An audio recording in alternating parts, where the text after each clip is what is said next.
components of the X-ray machine, or the what things are there in a X-ray machine.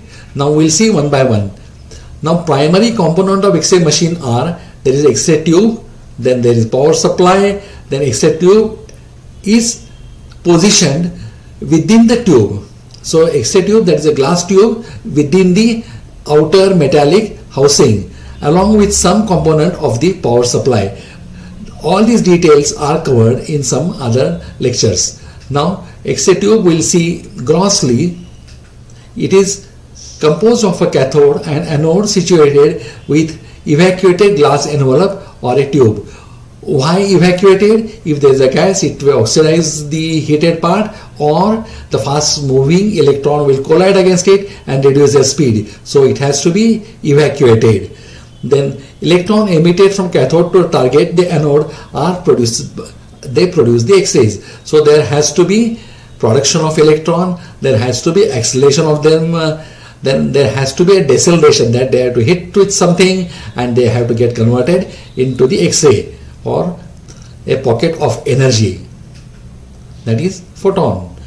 Now let us go in more detail what it has got. X-ray tube has got cathode. It consists of a filament and a focusing cup. Why focusing cup? Because filament can eliminate electrons in multiple directions. They need to be streamlined. So you have to have a negatively charged focusing cup which will streamline them. Now it has to have filament. Now why filament? Because filament produces electronic cloud by a principle called thermionic emission. Then coil of tungsten makes the filament. It is 2 mm in diameter and 1 centimeter or so in length. Many tube has got 2 filament.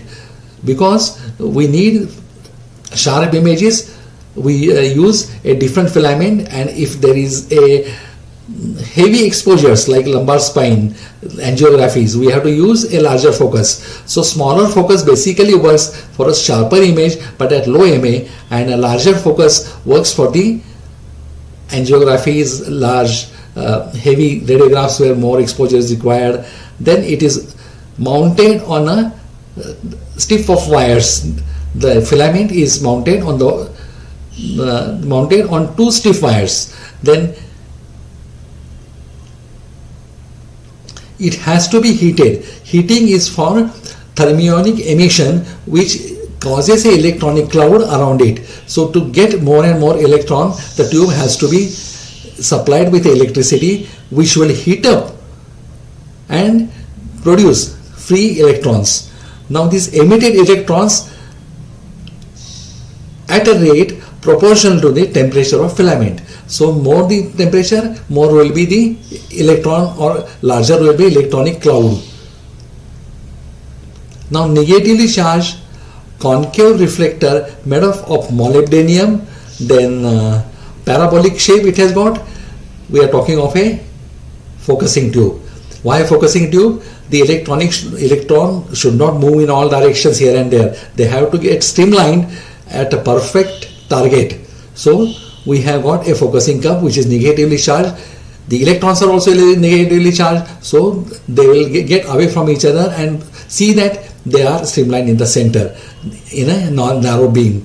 Now this beam is directed at a small rectangular area on the anode, that is called a focal spot. Now electron move in this direction. Why? Electrons are negatively charged and cathode is positively charged. So negative will get attracted to positive and the electron will start moving ahead. In that again the potential difference is applied so that they will get rapidly accelerated. So all these electrons will move towards a focal spot. Now they are also repelled by the negatively charged cathode towards anode. Then attracted to the positively charged anode, they will go and hit it. Now we have discussed this all in detail in a production of X-ray. There is another video for that. Now here we are showing you it is a fixed anode. There is a filament which is elaborating. Now see the role of focal cap. The focus cup keeps them in a streamline. It doesn't allow them to move here and there. It is negatively charged. Electrons are also negatively charged, and because the angle of target the angle of the anode, they will get straight down to the area we need. Now if you see anode detail, it has got two components. One thing is a copper block and second is the tungsten where there is a focal spot.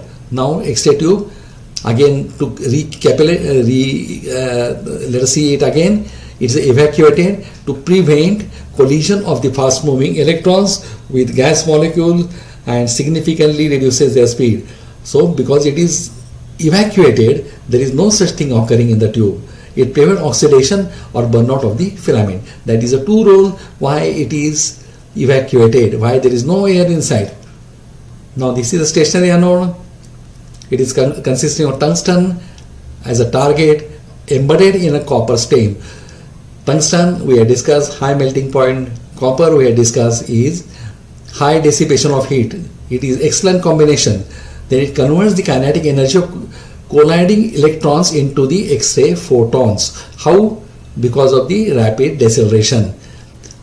Because of the cut down of the speed, rapid deceleration, the fast moving electron will get converted into the photon. So that we call as a X-ray. Both are same, synonymous. Then why tungsten? Ideal target material. It is ideal target material because it has got high atomic number 75, high melting point. So in spite of heating, it will not melt. Now it has got thermal conductivity in a very high way and readily dissipate the heat.